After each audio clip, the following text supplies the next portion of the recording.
Hi everyone, welcome to week one. I will try and do a weekly video each week rather than doing a reframe that you have to read more things. Hopefully it's more interactive. I'll try and bring some of my own teaching experience into this video for you, hopefully. So hopefully you get lots out of it. I really want it to be interactive. I find it really hard just writing on a screen. So I guess I want to encourage you as well to hop on and, you might want to reply in video format and do things a little bit differently.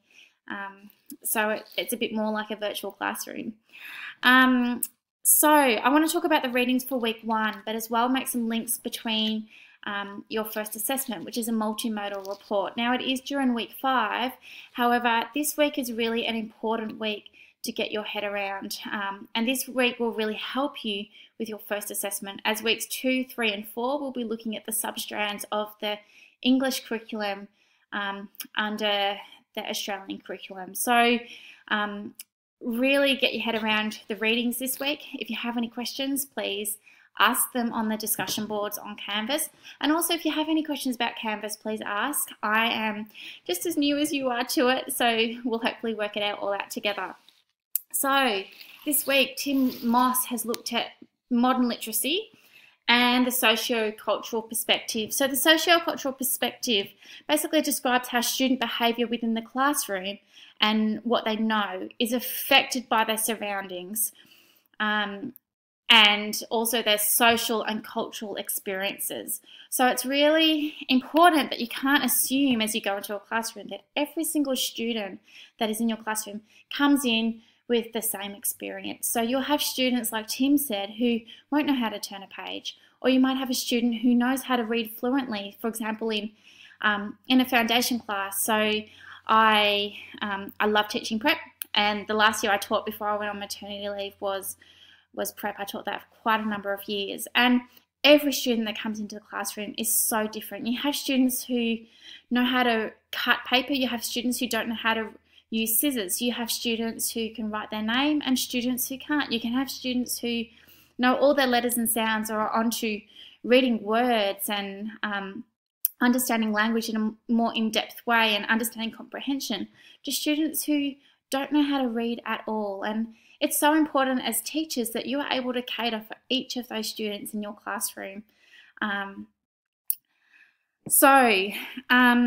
Within your readings, we also look at the 4 processes model. It's really important that you click on that and you have a read through that, as well as the operational, cultural and critical model. So these are all demands on teaching and link into curriculum. So your first reading that you are required to do looks at the industrial model. So the industrial model is really looking at how the teacher is the source of all knowledge. The student knows nothing. The teacher stands at the front of the classroom and tells the students what to learn and how to do it. And really, we're looking at how that has changed now. So how has that progressed over time? And no longer is the teacher the person who's got all the knowledge. We are really equipping our students to take hold of their own learning, whereby we're using critical and inquiry models to assist with their learning, and in particular learning, I guess in this unit, in literacy, and how does the critical and inquiry model get students to think and learn for themselves, and how does that impact on the way that we teach literacy? Because it does. I love the inquiry model. I think it is such a fantastic model, and I've seen so much in-depth learning from students through it, and it can be used in all areas of curriculum. So we are really moving away from the industrial model, and we are encouraging students to use higher order thinking skills and critical thinking skills. And if you look at the definition of what a 21st century learner is, that is really so different to what we thought learners were 20 years ago.